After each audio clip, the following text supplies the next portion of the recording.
birthday a little while back. And I loved it because she just sent, after all the things and while all the things were happening that she was going through, she was just so genuinely happy that night.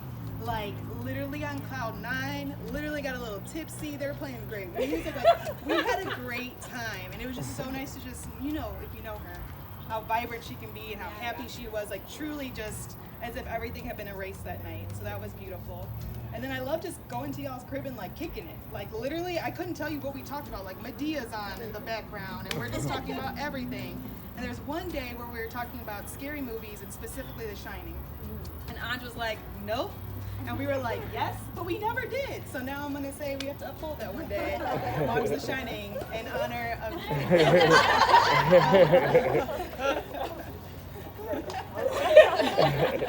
heart of gold. So much care for other people and such a hard time in her life that anybody would have excused any sort of sadness or depression, and she just never had it, and always made your trials seem like they were so much, she knew you were going through things too, and it didn't have any comparison to what she was going through. She always made you feel very important, and in such a godly, incredible soul. I also had some of the most fun, raunchy, ridiculous conversations with that girl, and she was always the last to get a joke, and we were always laughing at her, and she was just a trip and so much fun, and I will truly miss the words that she had to say about everything. The times that we are in right now, I wish I knew what she would say, and I miss her a lot. But also I miss those ridiculous laughs we had. Like speed dating, right? Like you just go to random people and you hope that one groups up the night you want it to be, and that's literally how we met on Jewel. They put their email down on our sheet and they came and never left. And like obviously such a Jesus thing. I think most of us who are in the group together would say that we were so lucky that speed dating ended up with Jewel and Anj. And kind of like Taylor was saying, I think it's really hard to pick one funny memory because it was literally every home group. Jesus would be there, obviously, but she always had something else to say that would make us laugh. So guys.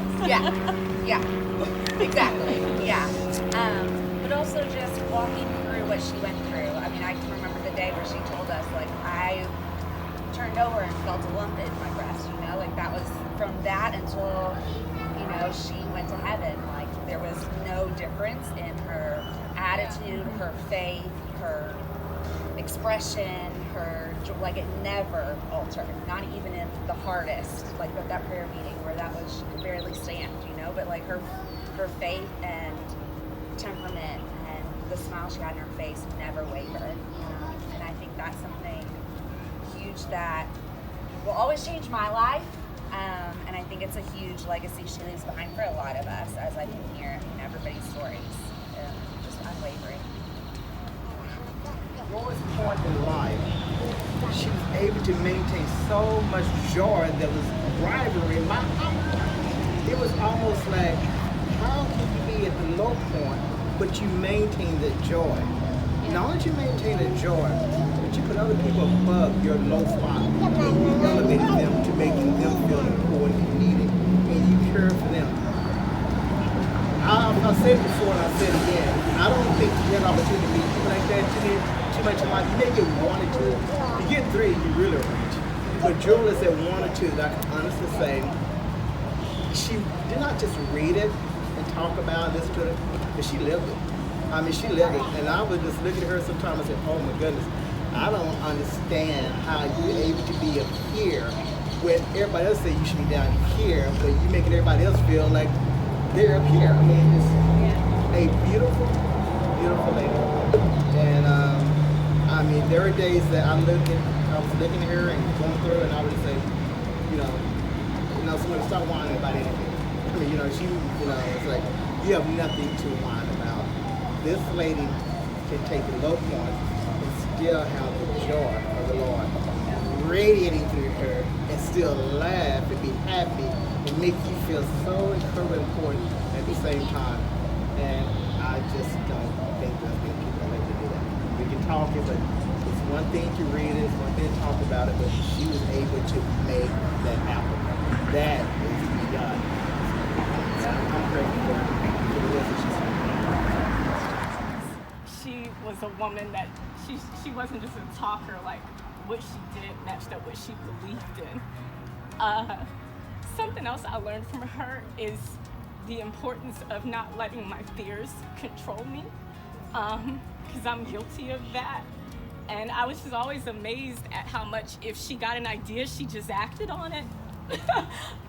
She was such a risk taker. She didn't hold herself back.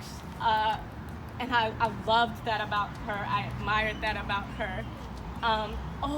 It's taught me the importance of being a good listener. She could listen like nobody else, and she made you feel seen. I felt like that was one of her gifts. I think that's why all of us are here. Is she really had this innate ability to make us feel like we mattered, and that our story was significant. I just think I learned so much about connecting to people through her and how to be a good leader. And I pray to God I make an impact on people the way she made an impact on others. And she was all of these things and yet hilarious. And this memory I'm going to share, it's not even that big of a deal, but for some reason I remember it vividly. For her birthday 2 years ago, I think it was 2018, we went to a spa. And we were all eating food after we had been chilling in the spa all day, and she was talking about how much Angela drives her crazy with how she loads the dishwasher and how she had to teach her how to do that. And y'all, I kid you not, like every time I load the dishwasher, I think about her, and I'm like, I gotta make sure I'm putting the bowls right. Yeah, I think that's all I've got for now, and I just wanted to let y'all know how much I loved her and how much I'll never be the same because I met her, and I'm thankful for that. But God, you could have done so many things. Like God needed a PR agent. Like God, did you know if you would have healed her, how many people would have been changed because you healed her and she was connected to them? But how many more people did she get to touch? Just like George Floyd, I'm sure that their family members would prefer for him to still be here. His children would prefer for him to still be here. But the legacy that he now has forever and the change that's going to happen as a result of his life, it's the same thing with you. And the balloon says, forever in our hearts you'll stay. We will love you and remember you every single day. And I know that is not only true for me, but each one of you. So let's sing and release these together. You guys may need to Kind of small. on the count of 3. 1, 2, and 3.